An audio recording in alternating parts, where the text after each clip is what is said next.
여러분들은 손편지 쓰셨던 기억이 언제이십니까? 저희 집에 보면 화장대 앞에 우리 딸이 저희에게 보내준 그 편지를 이렇게 앞에다가 놓은 게 있습니다. 정성껏 손으로 기록해서 엄마 아빠에 대한 사랑을 이렇게 표현한 엽서인데 늘 이렇게 자주 보는 거지만 그래도 읽을 때마다 마음이 따뜻해지는 느낌을 받습니다. 편지를 쓴다는 것은 아마도 꼭 전해주고자 하는 마음이 있을 겁니다. 오늘 사도 바울이 골로새 교회에 편지를 보낸 데에는 특별한 이유가 있습니다. 몇 가지 본인은 지금 감옥에 갇혀 있음에도 불구하고 에바브로디도에게서 이야기를 들었습니다. 지금 골로새와 라오디게와 히에라폴리스에 있는 그 교회들, 골로새 지역을 중심으로 있는 교회들이 지금 여러 가지 몇 가지 문제들을 갖고 있습니다 하면서 그 이야기를 전해 들은 것 같아요. 그 이야기를 전해 들은 사도 바울은 내가 지금 여기서 이러고 있으면 안 되겠다 그러면서 에너지를 끌어모으고 있습니다. 애를 쓰고 있는 것입니다. 우리도 신앙생활하면서 이런 게 필요한 것 같습니다. 지금 나의 삶과는 무관하게 누군가를 위해서 또 교회를 위해서 또 어떠한 사람을 위해서 뭔가 애를 써서 다시 한번 신앙의 기본으로 돌아갈 수 있도록 도와주는 그 열정이 우리 안에 회복돼야 되는 줄로 믿습니다. 오늘 말씀을 제목을 정하는데 우리가 애쓰는 이유라고 했는데 처음에는 이제 보폭 맞추기라고 이렇게 말을 해주고 싶었습니다. 제가 이 말은 아내하고 산책할 때 늘 듣는 이야기입니다. 어느덧 가다 보면 저는 앞에 가 있고 아내는 뒤에 와 있어요. 보폭을 잘 못 맞춰가는 거죠. 그래서 아내가 저를 쫓아오다가 이제 숨이 헐떡거리다 보면 한마디 하죠. 네, 보폭 좀 맞추라고. 근데 가끔 저는 아내한테만 그러는 게 아니라 주님한테도 가끔 그럽니다. 주님과 함께 가겠습니다. 주님이 걸어가신 그 걸음에 맞춰서 가겠습니다. 그런데 어느덧 저의 열정이, 저의 바쁨이, 저의 마음이 자꾸 주님보다 앞서서 막 제가 일을 해나가는 모습들을 가끔 보게 됩니다. 우리가 다시 한번 보폭을 잘 맞춰야 됩니다. 뭔가 내가 신앙적으로 열심히 있는 것 같고 남들이 나한테 박수를 쳐주는 것 같고 남들이 나에게 인정을 해주는 것 같아도 과연 이 보폭이 주님과의 보폭에 맞춰가고 있는지 아니면 나 혼자 지금 너무나 앞서가서 주님이 저 뒤에서 기다리고 계시지는 않은지 다시 한번 우리를 한번 돌아볼 수 있는 그런 시간이 되었으면 좋겠습니다. 골로새서는 이 루코스강 근처에 있는 이 세 도시가 있습니다. 골로새와 히에라폴리스, 라오디게아.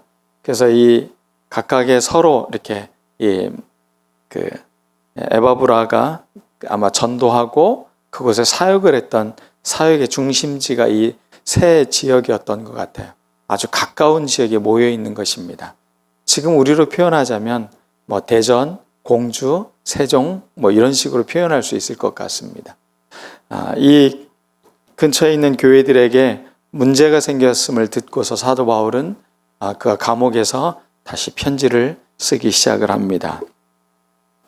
교회 안에서 복음의 능력이 살아나지 못하고 무엇인가 세상에 유치한 것들이 교회 안에서 주인 역할을 하고 복음 대신 이런 것들이 힘을 얻고 있는 상황에서 다시 한번 좀 제대로 된 믿음의 본질이 무엇인지 복음을 향해 앞으로 나아가도록 말을 하고 있습니다. 성도들을 넘어지게 하는 것, 그게 이단이 갖고 있는 특징입니다. 이단이라는 말은 끝이 다르다는 말이죠. 그러니까 처음은 비슷합니다.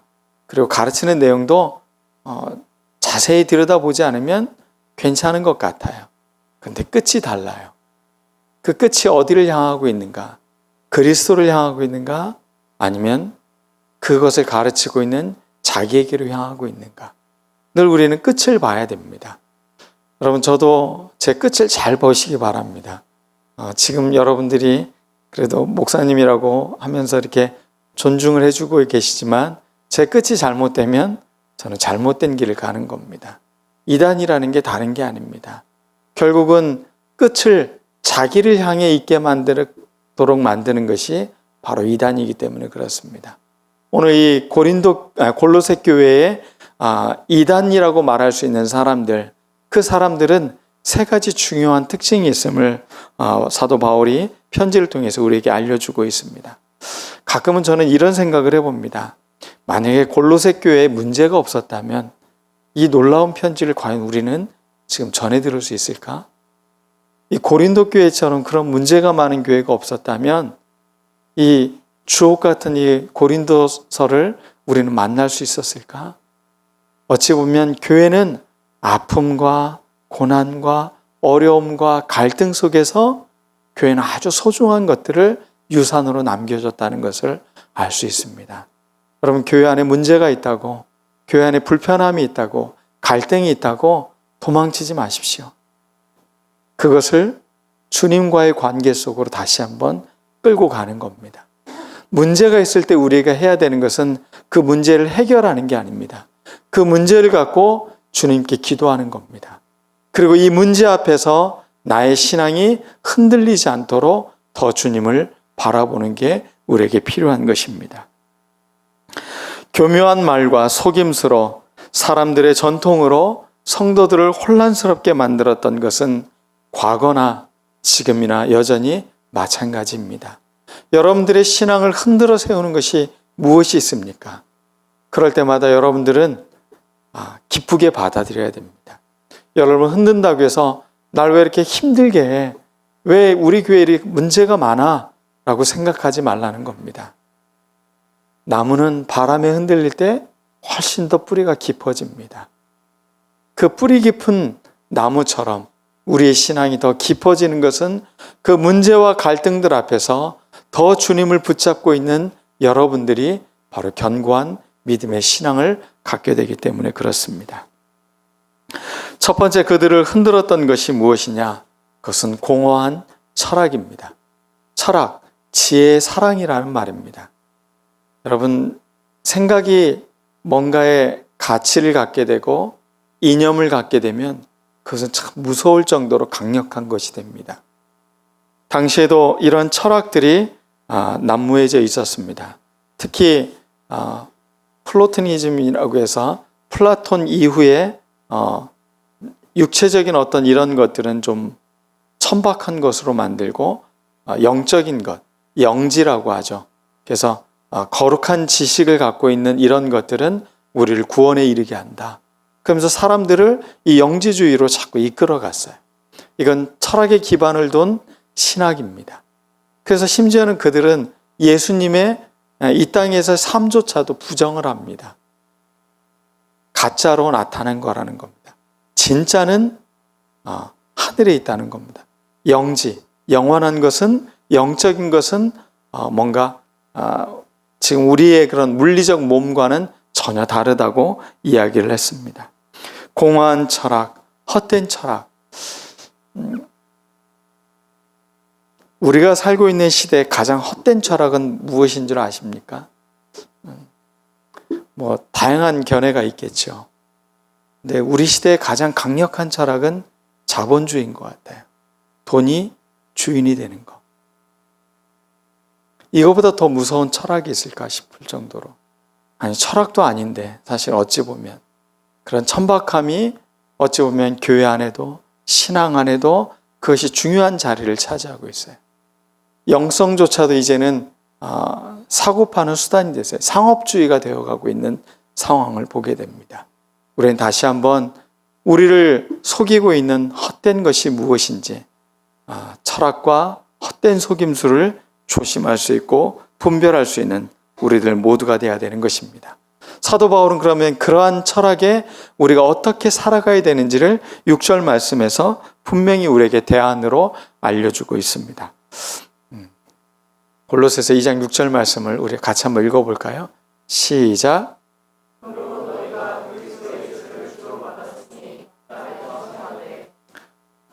그들은 몸의 삶, 생활에 대해서는 부정하고 있는데 성경은 분명히 우리에게 말해주고 있습니다. 주님 안에서 우리가 행동을 해야 된다는 겁니다. 행동을 한다는 건 생활을 한다는 겁니다. 살아가야 된다는 것입니다. 여러분, 우리의 삶이 풍요롭고 넉넉하고 완벽한 상태에서 사는 사람은 아무도 없습니다. 갈등이 있고 문제도 있고 고민도 있습니다. 저희 부모님이 이렇게 새벽에 일어나셔서 도란도란 이야기를 하신 것을 어렸을 때 가끔 기억이 납니다. 그럼 늘 하는 이야기는 돈 걱정, 자식 걱정, 집안 걱정, 늘 보면 걱정거리를 이렇게 서로 이렇게 두런두런 이렇게 이야기를 하시는 것을 들었어요. 인생에 돈 걱정 없이 살아가는 사람. 어떤 사람은 돈이 너무 많은데 잠을 못 자서 그 잠을 돈으로 사시는 분들도 계시더라고요. 얼마나 쉬고 싶고 자고 싶고 뭔가 인생의 의미를 갖고 싶으면 그런 것들도 이제 돈으로 사고 팔려고 하는 마음이 있겠습니까? 여러분들 인생에서 삶을 잃어버리면 안 됩니다.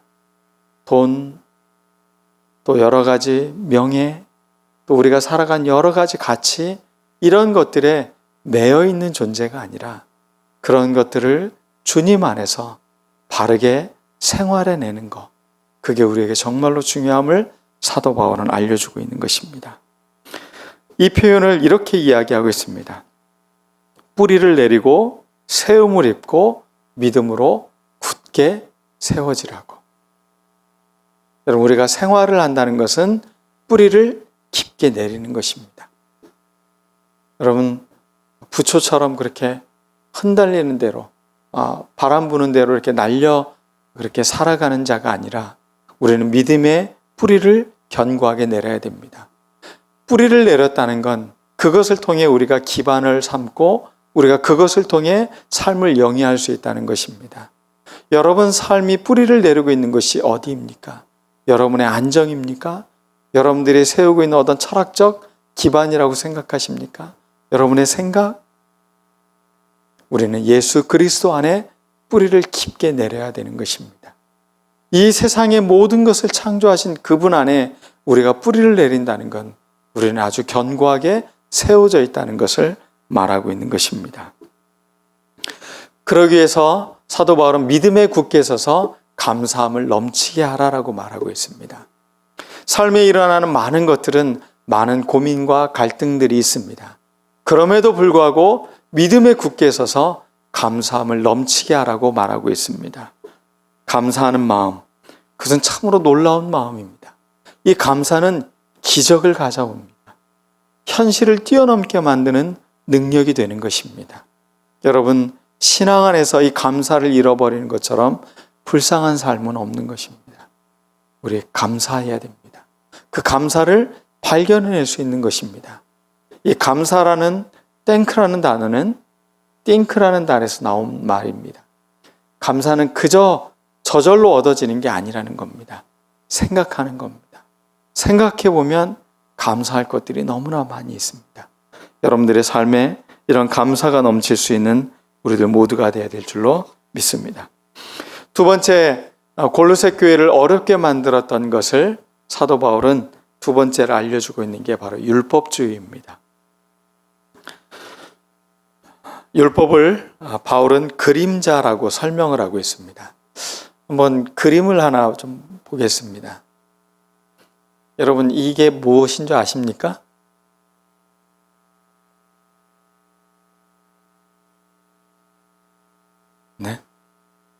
네, 선 그림자. 좋습니다. 정답을 너무 빨리 말하셔서, 보통 강아지, 늑대, 이렇게 표현을 합니다. 그 다음 그림은, 저건 뭐죠? 새, 날아가는 모습처럼 잘 표현했습니다. 그 다음 그림은, 사슴이죠. 그런데 저거의 실제 모습을 바라보면 어떻습니까? 손입니다. 우리는 그림자 놀이를 하고 있는 게, 율법이 바로 무엇이냐? 우리에게 그림자처럼 그 본질에 대한 비춰져 있는 것들을 보는 것입니다. 실체를 본 사람은 저 그림자 놀이를 하지 않습니다. 실제 사슴을 본 사람, 실제 손을 본 사람, 그런 사람들은 저 허상에 갖고 속지 않는다는 겁니다. 율법이 말해주고 있는 게 바로 그런 허상이라는 것입니다. 예수님을 믿었습니다. 우리는 구원받았습니다. 믿습니까? 네. 우리는 구원받았다는 것을 믿고 있습니다. 그런데 사람들이 이렇게 이야기합니다. 정말 예수님 믿고 구원받아서? 그런데 구약의 말씀에 보면 하나님의 백성이 되기 위해서는 할례를 받아야 되잖아. 너 할례 받았어? 아니, 안 받았는데. 이방인들이 할례 받을 일이 없죠. 유대인들이 이렇게 가르치는 겁니다. 진짜 믿음의 사람이 되려면 할례를 받아야 된다. 성경에도 봐라. 모세 아들도 죽이려고 하지 않았느냐. 그래서 모세가 그 자리에서 할례를 행하고 그를 살리지 않았느냐. 바로 구원받으려면 이런 율법적인 행위들이 필요하다. 그러니 너희들도 할례를 받아라. 너희들이 왜 명절을 지키지 않느냐? 왜 유월절을 지키지 않느냐?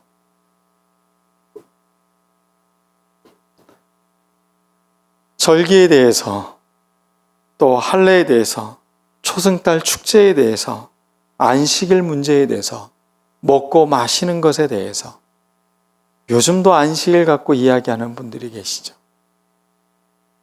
먹고 마시는 것 갖고 이야기하는 사람들도 있어요. 이게 신앙과 결합되면 정말로 무서운 게 되는 겁니다.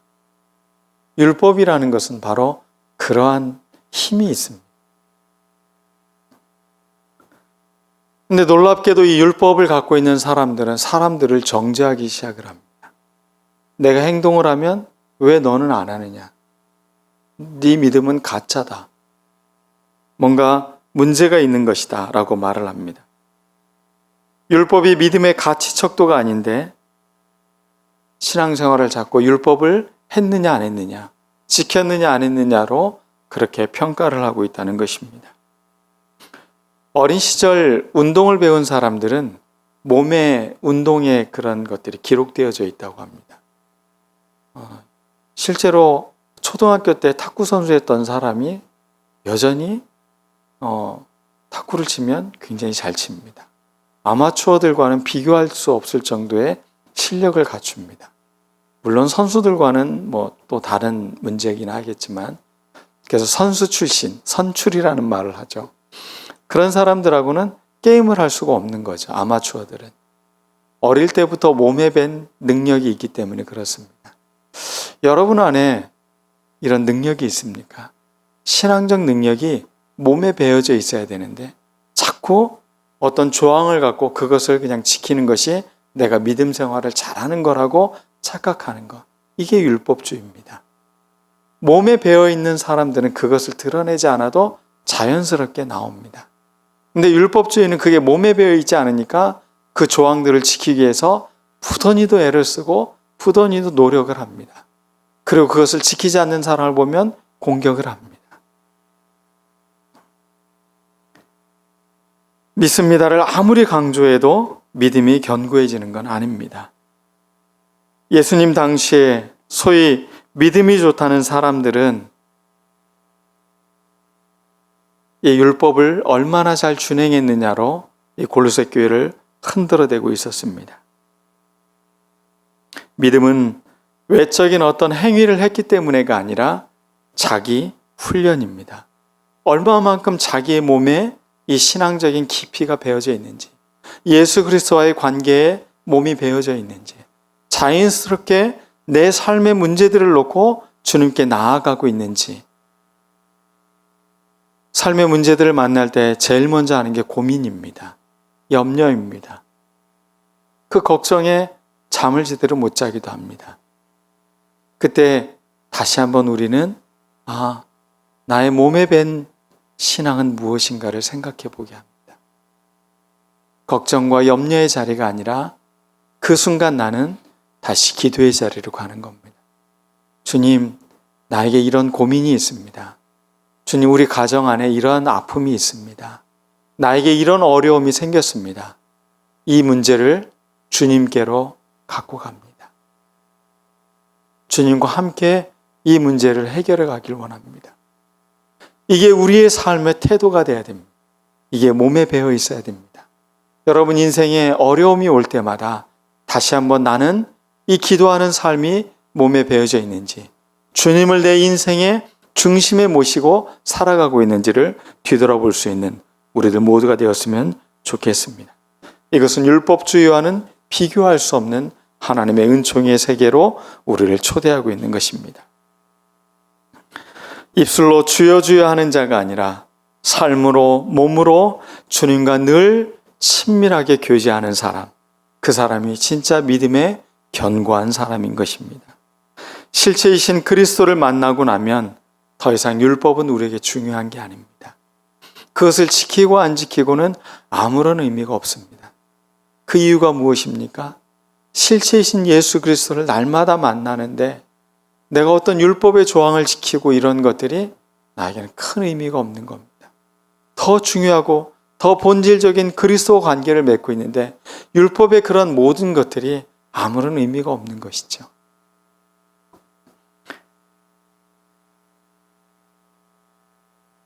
세 번째, 사도 바울이 골로새 교회에게 전해주는 그 위기를 알려주고 있는 세 번째는 금욕주의입니다. 이 금욕주의를 갖고 있는 사람들은 겸손한 척 한다라고 표현하고 있습니다. 왜 금욕주의가 왜 겸손한 척과 연관이 되었을까? 금욕이라는 게 무엇입니까? 다 욕망을 끊어내는 겁니다. 자기를 아주 곤고한 상태로, 사막의 그 거친 상태로 자기를 내어모는 사람들입니다. 아무것도 가진 것이 없는 것 같은 사람들입니다. 여러분, 금욕과 금욕주의는 구분을 해야 됩니다.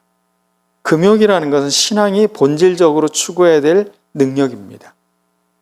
욕망을 제어할 수 있는 힘. 어찌 보면 신앙이라는 것은 이 욕망을 제어하는 힘입니다. 근데 문제는 무엇이라고요? 그게 금욕주의화 되어가는 것이 문제라는 것입니다. 이 골로새 교회의 문제는 무엇이냐? 자기 안에 욕망은 제어하지 못하면서 금욕주의의 옷을 입고 있다는 겁니다. 자기를 비천하게, 얼굴은 막 이렇게 갸름하게, 며칠 굶은 사람처럼, 아무 힘도 없는 사람처럼 그렇게 보이고 있는 것이 아니라 정말로 자기가 밥을 굶는 것은 굶고 있는 사람과 연대하려고 하는 마음, 그런 아픔 가운데 하나님을 더 의지하려고 하는 마음, 그 마음을 견지하고 있는 게 진짜 금욕이기 때문에 그렇습니다. 여러분, 이 금욕주의는 거룩해 보이지만 어찌 보면 가장 거룩하지 못한 것일 수도 있는 것입니다. 그들은 겸손한 척합니다. 천사를 숭배합니다. 자기들을 본 환상에 도취되어져 있는 사람들인 것입니다. 신앙의 가장 위험한 것 중에 하나 중에 이 신비 경험에 도취되는 것입니다. 제가 어젯밤 교회에서 철야를 하는데 제가 신비로운 환상을 봤습니다. 여러분들 이런 말하면 어떻습니까? 범접할 수 없겠죠. 네. 이 기도의 능력 중에 하나 능력이라고 하기보다 기도하는 어떤 현상 중에 이런 것들이 나타납니다. 환상을 보기도 하고 신비한 경험도 하기도 합니다. 그런데 그런 거에 빠지는 순간 더 이상 그는 기도의 사람이 아닙니다. 자기 체험에 빠져 있는 것이죠. 기도의 궁극적 목적은 무엇입니까? 그리스도와 함께 있는 것인데 어느덧 그리스도와 함께 했던 그 즐거움에 빠져서 정작 그리스도는 바라보지 못하고 있는 것입니다. 여러분, 금욕과 금욕주의의 차이가 무엇인지를 선명하게 이해하고 있어야 되는 것입니다. 신앙생활하면서 자꾸 신비주의에 빠지지 마십시오. 어떤 신앙적 경험에 빠지지 마십시오. 우리가 빠져야 될 것은, 우리가 깊이 뿌리를 내려야 될 것은 그리스도 안에서입니다. 외적으로 주어지는 경험에 빠져서 그 경험이 마치 신앙의 본질인 것처럼 착각해서는 안 된다는 것입니다. 어떤 분들이 방언을 하지 못하면 마치 구원받지 못한 것처럼 이야기하는 분들이 있습니다. 그리스도를 내가 어떻게 믿고 그분과 어떤 대화를 나누고 있냐가 더 중요한 것이지, 그 대화의 하나의 방편인 방언을 하지 않는다고 해서 구원의 위협이 온다? 여러분, 잘못된 가르침들인 겁니다. 이런 것들이 금욕주의의 어떤 형태라고도 볼 수 있을 것입니다. 여러분, 그리스도와 연합되고 그리스도 안에서 그리스도를 통해서 그리스도와 함께 우리의 삶을 살아가는 것, 그게 기도하는 삶인 것입니다. 우리는 날마다 기도의 자리에 오는 이유는 어떤 신비로운 경험을 위해서 오는 게 아닙니다. 어떤 능력을 내가 얻기 위해서 기도의 자리에 가는 게 아닙니다. 내 삶의 중심이 바로 여기입니다 라고 고백하는 게 바로 기도의 자리로 가는 겁니다. 내 노력, 내 힘, 내 쾌락, 나의 삶의 목적을 위해서 살아가는 존재가 아니라 나는 그리스도가 내 삶의 중심입니다. 이 고백을 하며 날마다 기도의 자리로 나오는 것, 이게 우리가 금욕하는 삶인 것입니다. 우리는 금욕주의에 빠져서는 안 되는 것입니다.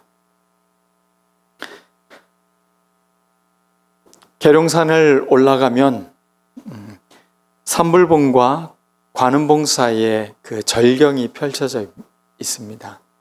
안 가보신 분들은 꼭 가보시기 바라겠습니다. 산불봉에서 관음봉 정상 쪽으로 이렇게 올라가다 보면 갑자기 숲속으로만, 그 남매탑 쪽으로 지나가면 계속 숲속으로만 지나갑니다. 그러다가 산 등성을 타는데 그 산 등성이 바위로 되어져 있습니다. 그 바위들이 얼마나 뾰족한지 사람이 제대로 걸을 수 없을 정도로 그렇게 뾰족합니다. 그래서 철 계단을 만들어 놓기도 하고 철 난간을 두어서 사람들이 그것을 잡고 올라가도록 만들기도 합니다. 근데 놀랍게도 그 바위 틈 속에 소나무들이 그 갈라진 틈을 틈타서 거기에 뿌리를 내리고 그 소나무들이 자라고 있습니다. 그 소나무들은 얼마나 됐는지 수령을 예측할 수는 없습니다. 그렇지만 꽤 오랜 시간을 그곳에 있었던 것 같습니다. 태풍에도 그 모진 비바람에도 잘 견뎌내고 있습니다. 그 나무의 특징은 위에 나와 있는 것 이상으로 그 뿌리가 깊게 박혀져 있다는 겁니다. 그 척박해 보이는 그 바위 틈 속에 그의 뿌리는 세세하게 들어가져 있다는 겁니다. 그래서 흔들리지 않고 뿌리가 뽑히지 않는 것입니다. 그런데 그 나무하고 비슷한 나무를 가끔 분재원에 가면 볼 수가 있습니다. 그렇게 아주 나무들이 막 기이한 모습으로 아름답게 자란 모습을 그 분재 조그마한 화분 안에 그 나무들을 그렇게 해놓은 모습을 보게 됩니다. 인위적으로 그것을 재현해냈습니다. 저는 금욕과 금욕주의를 구분하는 게 바로 이 그림이라고 생각을 합니다. 계룡산 정상에서 바위를 뚫고 자란 나무는 금욕입니다. 아주 척박하지만 그곳에서 생명의 깊은 뿌리를 내고 자라고 있는 것이 바로 그 나무의 모습이라면, 여러분의 신앙의 모습이라면 금욕주의는 분재와도 같다는 겁니다. 겉모습으로 보기에는 너무나 놀랍고 아름답고 신앙이 깊은 사람처럼 보인다는 겁니다. 그러나 어려운 순간이 왔을 때 그것은 한순간에 무너져 내리는 것입니다. 신앙 경험에 많은 사람들이 도취되어져 있습니다. 그래서 자꾸 몸이 건강해서 교회까지 잘 오시는 분이 매일 신유의 능력을 달라고 기도하시는 분도 계시고, 뭔가 기도를 했으면 뭔가 막 어떤 자신 안에 극적 어떤 현상들이 드러나기를 바라고 있는 겁니다. 기도의 본질은 그게 아닙니다. 그건 그림자일 뿐입니다. 진짜 본질은 내가 그리스도와 함께 있는 겁니다. 그분을 통해서 내 삶을 살아내는 겁니다. 그분과 함께 나의 문제를 함께 살아가는, 그 동행하는 삶을 살아가는 것입니다.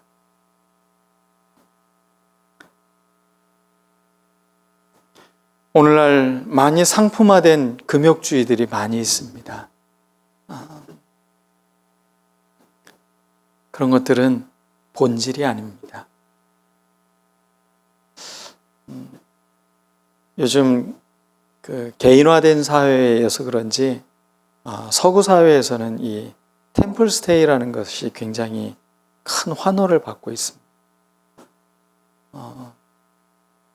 산사에서 혼자 또 아니면 여럿이 명상을 하고 수행을 하고 절을 하고 하면서 자신들의 그 분주했던 삶을 뒤돌아보는 일들을 하고 있습니다.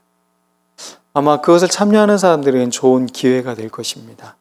왜냐하면 개인의 삶에서 개인이 중심이 됐던 삶에서 다시 자기를 이렇게 좀 조망하고 바라본다는 면에서 굉장히 중요한 겁니다. 그러나 그리스도인들이 그런 것들에 큰 매력을 느끼지 않는 중요한 이유가 있습니다. 그것은 우리는 그리스도 안에서 그리스도와 함께 스테이하고 있기 때문에 그렇습니다. 여러분들이 그리스도와 함께 머물러 있으면 우리는 산속에 들어가지 않아도 좋습니다. 그렇다고 템플 스테이 하는 것이 나쁘다는 얘기가 아닙니다. 다 좋은 것들입니다. 다 아주 유용한 것들이 많이 있습니다. 그러나 그렇게 했기 때문에 내가 달라진다고 생각하는 것은 상품화된 것이라는 겁니다. 일상의 삶에서 우리가 그리스도와 함께 나의 삶의 욕망을 끊어내고 내 안에 어떤 일들이 일어나고 있는지를 바라보는 그런 삶을 살아갈 때 우리는 그런 것들을 뛰어넘는 진정한 그리스도와 하나 된 삶을 살아낼 수 있기 때문에 그렇습니다. 사도 바울이 지금 애쓰고 있는 것, 우리에게 꼭 알려주고자 하는 게 바로 이것입니다. 성도들을 견고히 세우고 고난을 감당하고 홀로 더 깊은 영성 안으로 주님과의 관계 속으로 깊이 들어갈 수 있도록 만드는 것. 그것은 어떤 보여지기식 행습이 아니라는 것입니다. 사도 바울은 2절 말씀에 이렇게 이야기를 하고 있습니다. 우리 한번 골로새서 2장 2절 말씀을 같이 한번 읽어보겠습니다. 시작. 이는 그들로 마음의 위안을 받고 사랑 안에서 연합하여 확실한 이해의 모든 풍성함과 하나님의 비밀인 그리스도를 깨닫게 하려 함이니. 이것을 나누어 보면 세 가지로 나눌 수 있습니다. 마음의 위안을 받고 사랑 안에서 연합해야 된다. 여러분, 그리스도 안에서 여러분들 사랑으로 위안을 받고 그분과 연합되어져 있어야 됩니다. 세상의 사람들은 홀로 살아갈 수 없는 존재입니다. 우리는 사랑받아야 됩니다. 그리고 사랑해야 됩니다. 그래야 우리의 삶이 힘이 생깁니다. 사랑하지 않고 사랑받지 않으면 삶이 메말라집니다. 마음이 거칠어집니다. 교회 공동체 안에서 우리가 믿음을 함께 공유하고 함께 신앙생활하는 이유가 바로 여기에 있습니다. 우리는 사랑 안에서 연합되어야 됩니다. 그리스도의 사랑 안에서 그 사랑받은 것을 나누어 줄 대상이 필요한 것입니다. 마음의 위안을 받고 사랑 안에서 연합하는 것. 그 힘이 우리 안에 있어야 됩니다. 그래야 우리가 주일날 모여서 이렇게 사랑받고 마음의 위안을 받고 세상에 나가서 지치고 힘들고 어려움 가운데 있는 사람들에게 우리는 위안을 줄 수 있고 화목해 할 수 있는 것입니다. 신앙의 힘은 바로 여기에서 생겨나는 것입니다. 두 번째는 무엇입니까? 이해의 모든 풍성함입니다. 그 이해가 확실한 이해가 필요하다는 겁니다. 여러분, 그리스도를 이해하는데 피상적 이해를 하지 마시기 바랍니다. 지적인 이해를 하지 마시기 바랍니다. 확실한 이해를 해야 되는 겁니다. 그분 안에 그분과 더불어 살며 그분이 주시는 믿음의 그 놀라운 은혜들을 깨닫고 그 경험하는 은총, 그 풍성함이 우리 안에 있어야 되는 것입니다. 말에 속지 마십시오. 보이스피싱이라는 영화가 있었는데 그 영화를 보면 사람을 그 극도로 불안하게 만들고 몇 개 확인을 해도 그것이 걸려 넘어지게 만드는 아주 정말 경이로울 정도로 조직되어 있는 범죄였습니다. 그런 영화를 보면서 세상이 참 우리에게 이런 것들을 참 많이 가져오는구나. 점점 더 불안하게 만듭니다. 저는 보험회사 직원을 만나면 갑자기 내 인생을 나 지금 뭐 하고 살았지라는 마음이 들 정도로 착각하게 만듭니다. 은퇴를 준비하기 위해서 얼마가 있어야 되고, 노후를 위해서는 뭐가 있어야 되고, 그런 이야기를 하면 마치 제 인생을 헛사는 것처럼 느끼게 만듭니다. 그래서 그런 분들을 가급적이면 안 만나려고 합니다. 여러분, 누구를 만났는데 여러분 안에 있는 불안을 자극하는 사람이 있다면 만나지 마십시오. 여러분에게 절대 유익한 사람이 아닙니다. 현실을 냉철하게 바라보게 하는 것은 필요합니다. 그리고 그것을 어떻게 내가 살아갈 것인지, 그리스도와 더불어 그것을 기도의 자리로 갖고 갈 것인지, 그것은 신앙의 문제이기 때문에 그렇습니다. 여러분, 이런 마음을 가져야 됩니다. 세 번째, 하나님의 비밀인 그리스도를 깨닫게 온전히 알게 하려고 라고 말하고 있습니다. 여러분, 하나님의 비밀인 그리스도가 하나님이 지금까지 역사 속에서 감추었던 비밀이라는 것입니다. 그러면 그리스도를 만났으면 더 이상 우리에게는 뭐가 없다는 겁니까? 비밀이 없다는 겁니다. 이 신앙의 신비주의, 이런 거에 빠지지 말라는 겁니다. 그리스도 안에 있으면 그 모든 것들이 선명하게 드러난다는 겁니다. 그래서 깨닫게 된다는 것입니다. 알아차리게 된다는 것입니다. 여러분, 그리스도와 연합된 삶을 살아가면 여러분에겐 더 이상 비밀과 신비만이 있는 것이 아니라는 겁니다. 분명히 알아차리고 분명히 깨닫게 되는 그리스도의 은혜가 여러분 안에 충만히 있다는 것입니다. 우리는 코로나로 지난 많은 시간을 보내왔습니다. 저는 코로나 이전으로 돌아가는 것이 우리가 잘 살았다라고 생각하지 않습니다. 우리가 다시 회개해야 됩니다. 리턴해야 되는 것입니다. 어디로 돌아가야 되는 것입니까? 코로나 이전의 상태가 아닙니다. 그리스도로 돌아가는 겁니다. 내 삶의 근본을 다시 한번 뒤져보고 내 뿌리는 얼마나 깊게 내리고 있는지, 나의 신앙은 얼마나 안정되어져 있는지, 나는 그리스도와 함께 보내고 있는지, 나는 그리스도를 통하여 살고 있는지, 나는 그리스도와 연합하여 살고 있는지 다시 한번 돌아보고 이 관계 속으로 여러분들이 리턴할 수 있는 믿음의 사람들이 되기를 간절히 축원합니다. 기도하겠습니다. 오늘 말씀을 통해 주님, 제가 이러한 일에 애쓰기를 원합니다. 복음의 열정을 회복하기를 원합니다. 신앙의 깊은 뿌리를 내리기를 원합니다. 우리 다 같이 기도하겠습니다. 사랑 많으신 아버지 하나님, 오늘도 우리